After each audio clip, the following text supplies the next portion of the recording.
வணக்கம். புத்தாண்டு தினத்தில் வாழ்த்துக்கள் சொல்வதற்காக நடிகர் ரஜினியை சந்தித்தார் ஓபிஎஸ். மரியாதை நிமித்தமான சந்திப்பு என்று ஓபிஎஸ் தரப்பில் சொல்லப்பட்டது. இந்த நிலையில் ரஜினியை சந்தித்து விட்டு வந்த ஓபிஎஸ்ஐ அவரது ஆதரவு சீனியர்கள் பலரும் சந்தித்தனர். அப்போது ரஜினி சந்திப்பு பற்றி பேச்சு வந்துள்ளது. அப்போது ரஜினியுடன் ஓபிஎஸ் என்ன பேசினார் என்பதை தனது ஆதரவாளர்களுடன் ஓபிஎஸ் பகிர்ந்து கொண்டார். அதாவது திமுக அதிமுக அரசியல் நிலவரம் பற்றி ரஜினி ஆர்வமுடன் கேட்டார். நானும் நடந்து கொண்டிருப்பதை சொன்னேன். திமுகவிற்கு எதிராக பல விஷயங்களை சொன்ன ரஜினி பொதுவெளியில் மக்கள் மத்தியில் அதிருப்திகள் இருப்பதை ஸ்டாலின் சாருக்கு சொல்லப்படுகிறதா இல்லையா என்றே தெரியவில்லை. விஜய் அரசியலுக்கு வருவது தேர்தலில் யாருக்கு பாதிப்பை ஏற்படுத்தும் என ரஜினி கேட்டார். எல்லா கட்சிகளுக்குமே பாதிப்பு வரும் என்று சொன்னேன். விஜய் தனித்து போட்டியிட்டால் மீண்டும் திமுக ஆட்சி அமைக்க வாய்ப்பு இருப்பதாக ரஜினி பேசியதாக ஓபிஎஸ் தனது ஆதரவாளர்களிடம் பகிர்ந்து கொண்டார். ஆனால் நடிகர் விஜய் அதிமுகவுடன் கூட்டணி அமைத்தால் திமுகவிற்கு பெரிய சிக்கல் ஏற்பட வாய்ப்புள்ளது. இது முதலமைச்சர் மு க ஸ்டாலினுக்கு நன்றாகவே தெரியும்.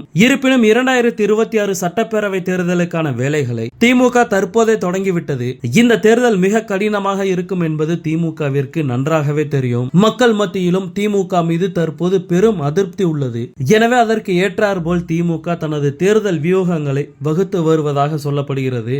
மக்களிடம் உள்ள அதிருப்தி அலையை எப்படி போக்குவது, 2026 என்ன செய்தால் ஆட்சி அமைக்க முடியும் என திமுக தற்போதே அலசி ஆராய தொடங்கிவிட்டது. என்ன நடக்க போகுது என்பதை பொறுத்திருந்து பார்ப்போம்.